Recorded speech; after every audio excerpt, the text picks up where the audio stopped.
Salt. Arguably one of the most misunderstood nutritive minerals in the history of humankind. Before the medical doctors came along, everybody had a pretty good grasp on what salt could and couldn't do. And then the medical doctors screwed it all up. We are only just recently recovering from all of the cultural myths that are in place regarding the dangers of salt. Salt was so valuable, entire industries developed around the trading of salt. It was a really, really big deal. And money was allotted to Roman soldiers for the purchase of salt. How about that? Roman soldiers were given a certain stipend as part of their paycheck to purchase salt. Salus, that's where the term salary came from, by the way. Salus is the Roman goddess of health and prosperity.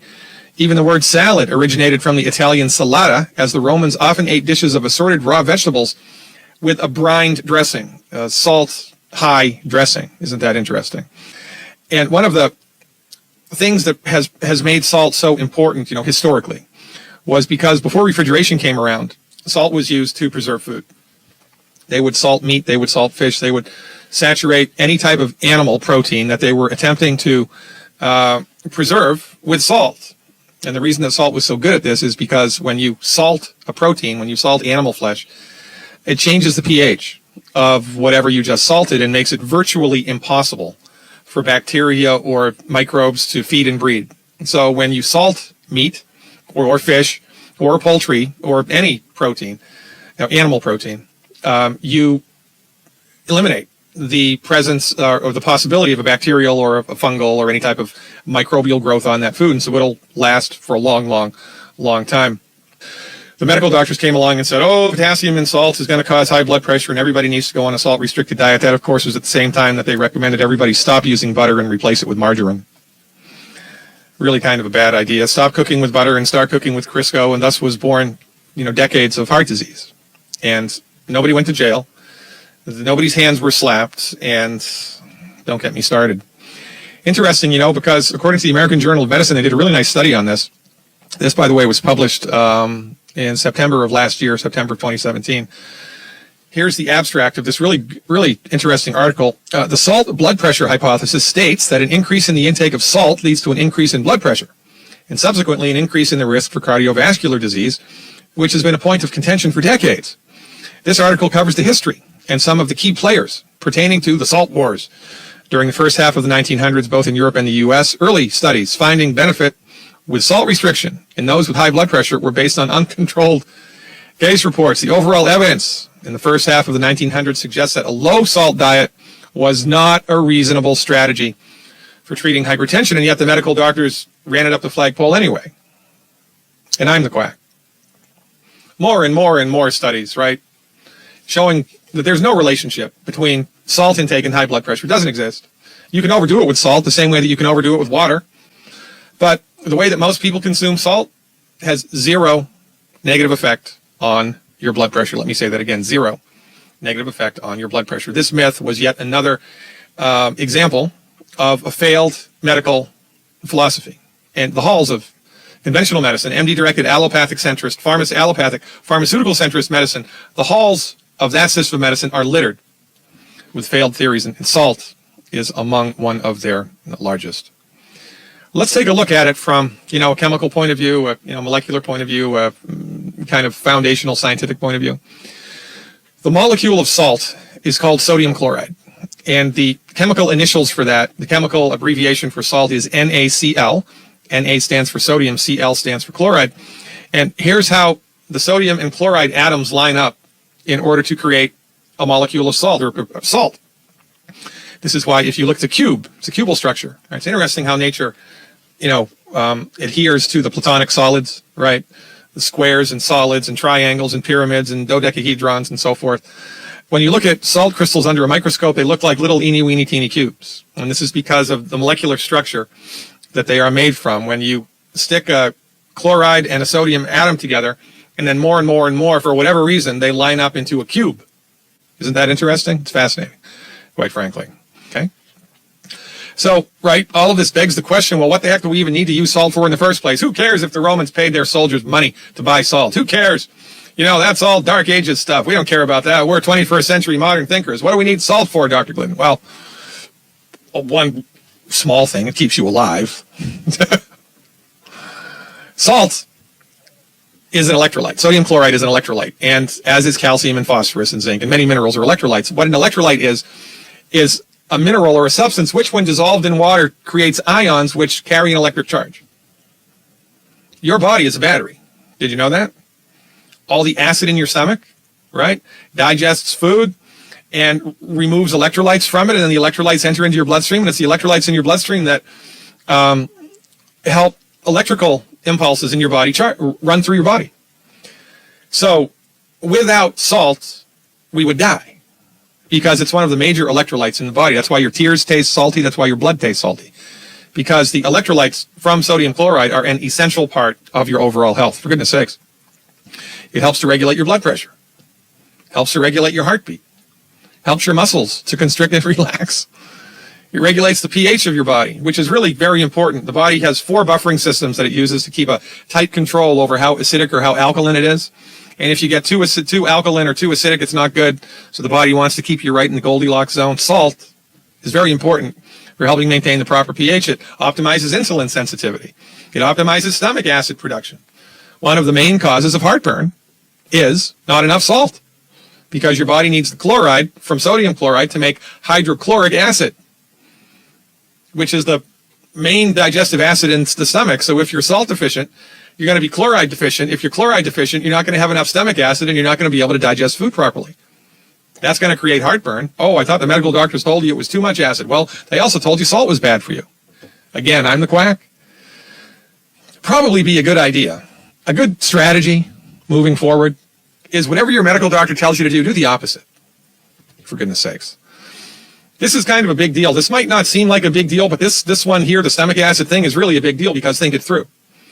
From our point of view, all chronic illnesses, everything, and I mean everything, right? High blood pressure, heart disease, fibromyalgia, infertility, arthritis, everything that people go to the doctor for, chronic diseases, are caused by or directly related, not indirectly, but directly related to nutrient deficiencies.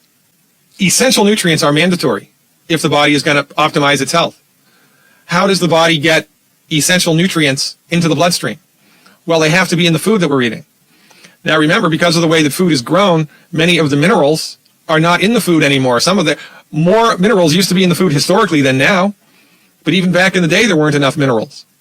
So we need to eat food to get nutrients. But the food that we're eating has less and less and less nutrients in it, but there are still some. So it's the stomach's job to pull those nutrients out of the food. How does it do that? With stomach acid. Well, if you're on a salt-restricted diet, your stomach acid is going to be weak. And it's going to be really, really hard for your body to pull what little nutrients there are in the food out of the food to give to you. So this is a big deal. Salt for healthy stomach acid.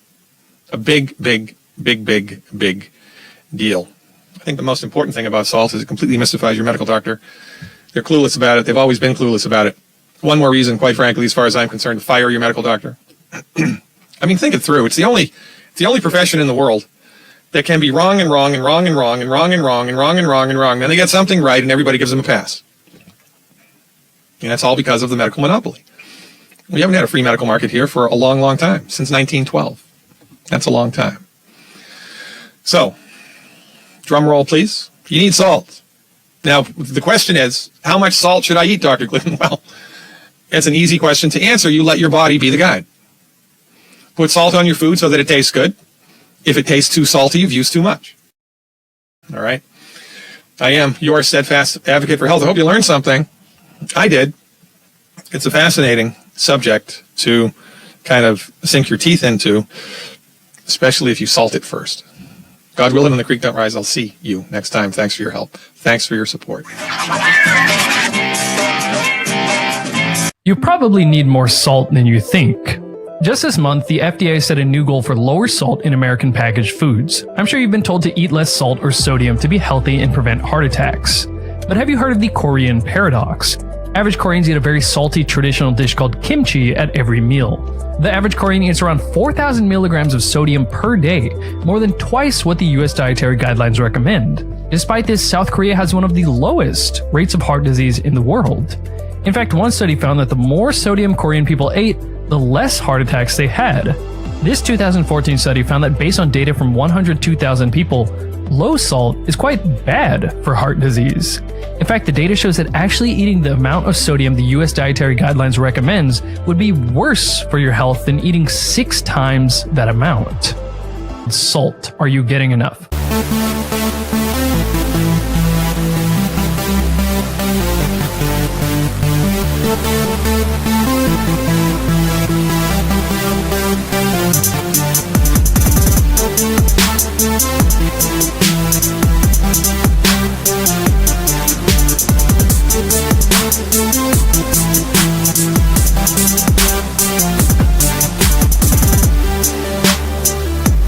Salt, it's antiviral, it's antifungal, antibacterial, and it's anti-inflammatory. Doctor, I want to talk about salt. A lot of people have high blood pressure, so stay away from salt. Well, salt is an essential nutrient. Sodium and chloride, they're an integral part of the biochemical system of nerve transmission. You cannot move water around in your body or retain it in the right compartments, inside your blood vessels, inside your tissues, inside the cells. You can't keep things in the right compartment without sodium chloride. The chief cells in your stomach cannot make stomach acid without salt. Now, 2 things have happened because of this terrible criminal advice that doctors have given. It's criminal. Anybody else do this to the American people, they'd be put in jail for life. Some of them would be executed because of the number of people who are killed over this, right? Salt is required to make stomach acid. You don't have enough stomach acid, you get reflux, incorrectly called acid reflux. It's reflux. Reflux is caused by insufficient amounts of stomach acid, not too much stomach acid. So doctors have even named it the wrong thing, right? And basically, you get reflux when you don't have enough stomach acid to keep your stomach environment sterile. So yeast begin to grow in there, so you eat carbohydrates and sugar. They ferment that, produce gas. Heartburn, pressure, reflux. Because you have all these things growing in your stomach. Okay, when you get a pH too high, you get a pH above 4, all these things begin to grow. You have a pH under 1, your pepsin works to digest proteins, and you can absorb minerals, you can absorb B12. Your pH gets above 2, 2.5, you can't do that. Okay, so you're in trouble.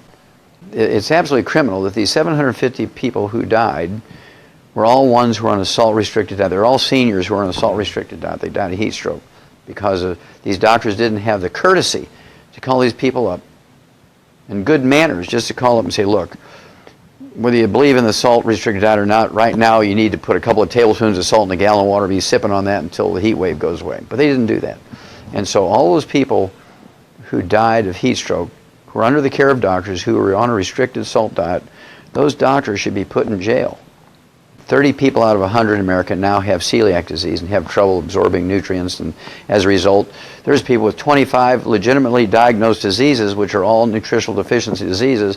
You get gluten intolerance, you get celiac disease, irritable bowel syndrome, inflammatory bowel disease, diverticulitis, ulcerative colitis, Crohn's disease. The doctor's approach to these diseases are cut your intestines out. I can't understand how you have a malabsorption problem, they want to cut your intestines out. That's really dumb. But at any rate, because they have you on a salt-restricted diet, you cannot make stomach acid, so your pepsin won't work, and you cannot digest protein. Well, that's because, over the years on a salt-restricted diet, because of this criminal advice to restrict salt. As is explained in The Salt Fix by Dr. James DiNicolantonio, the body works very hard to conserve sodium when your intake is low. Sodium is a key component in our cell's ability to function. Without sodium, your neurons won't fire, your muscles won't contract, and several important processes cannot occur. When there is less sodium, the body increases activity in the renin-angiotensin-aldosterone system. A low-salt diet increases aldosterone by more than 3-fold in healthy people. Another study shows that when salt intake drops below 1.5 teaspoons per day, a significant increase in renin and aldosterone occurs. Keep in mind that the WHO strongly recommends getting no more than 2,000 milligrams of sodium per day, which equates to less than 1 teaspoon of salt. This suggests that people actually following the WHO guidelines are chronically raising their aldosterone. So, how does the body react to higher levels of salt? On the flip side of aldosterone, there's a group of hormones called natriuretic hormones, i.e. sodium urinating hormones. These hormones are secreted when sodium intake is increased. As is discussed in Selden and Giebish's The Kidney, 5th edition, all 9 of the different natriuretic hormones discussed have therapeutic effects ranging from improving kidney and heart function to preventing the growth of cancers. One of these hormones, called atrial natriuretic peptide, shows particular promise for promoting the health of blood vessels. In fact, the therapeutic potential of this peptide is significant enough that it has recently been approved in Japan to treat patients with heart failure. So, to sum all this up, you could inhibit the blood pressure raising effects of the RAA system by taking a drug, or you could get more salt. And you could take recombinant human atrial natriuretic peptide to improve heart function, or you could get more salt. A study from the British Medical Journal concluded that failure to provide sufficient sodium to infants may predispose to poor neurodevelopmental outcome in the second decade of life. Yet, the WHO guidelines specifically state that the low salt recommendations apply to all individuals, including pregnant or lactating women. The average South Korean consumes at least twice as much sodium as the World Health Organization recommends, yet has the lowest rates of coronary heart disease in the world. A September 2015 paper showed how the quartile groups that consumed the most sodium had the lowest rates of hypertension, coronary heart disease, and stroke. The word salad comes from the name of a delectable Roman dish, erba salata, salted vegetables. There seems to be a higher risk of mortality from getting too little salt compared to getting too much. This study suggests that getting less than 3,000 milligrams of sodium causes a much higher risk of mortality compared to getting far more than that. In fact, actually following the WHO low salt guidelines of 2,000 milligrams would pose more of a health risk than getting 6 times that amount.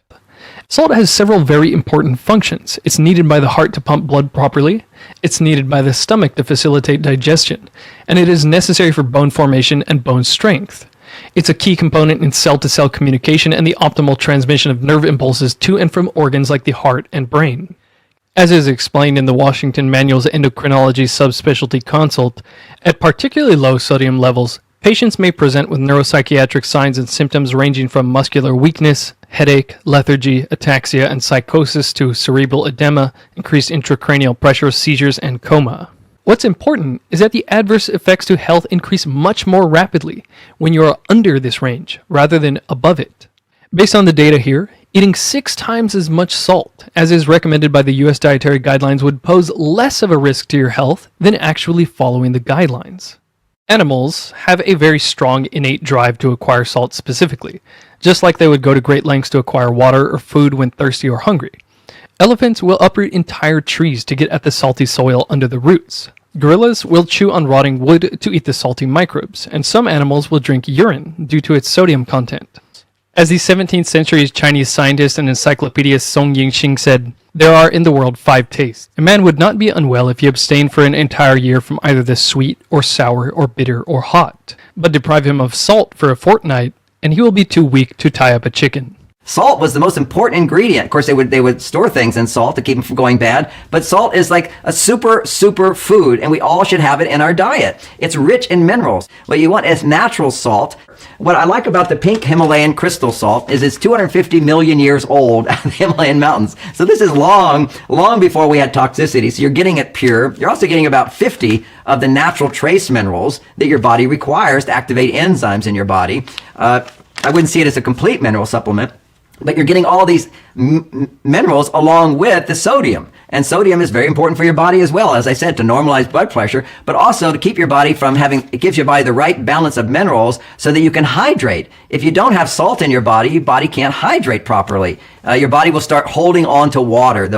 People are like really holding on to water, a lot of wiggly stuff on their body. The cells don't have the right sodium potassium balance. And by taking sea salt like this, so this is the Himalayan crystal salt, which is a more pure version of sea salt, which I'm also a big fan of, is what happens is you get that salt and you have the potassium, the body will find the right balance, and now you're going to utilize the water in your system rather than your body diluting, holding on to water. So your body wants to hold on to liquids, hold on to water, so you get this water weight, teaspoon of salt mixed together. It's more higher amounts of it for people that are severely hydrated. If you drink a lot of water, for example, you can wash away the salt content in your body. If you drink a lot of water, for example, you can wash away the salt content in your body. Salt is actually one of the best things you can take for high blood pressure. Whoa, you didn't hear that from your doctor, did you? Well, this whole illusion that salt is bad for you. So let's look at it. Anything good for you, if you take it to the furthest extent, is bad for you. So too much of good is not good. But when it comes to salt, it's so misunderstood that we have to explore this in greater detail. And, pink Himalayan crystal salt is one of the best salts you can have, and it's good for high blood pressure. It's good for low blood pressure. The whole point of salt is what they found is that if you have low blood pressure and you take salt, it will raise your blood pressure up to normal. Therefore, people concluded that if I take salt and I have high blood pressure, it will make it too high. No, it doesn't. It normalizes blood pressure. Salt is so important in our body. It's worth your weight in gold. Remember that saying? Actually, it was worth your weight in salt. So listen to your body and enjoy this beneficial, life-giving, mineral-rich crystal salt.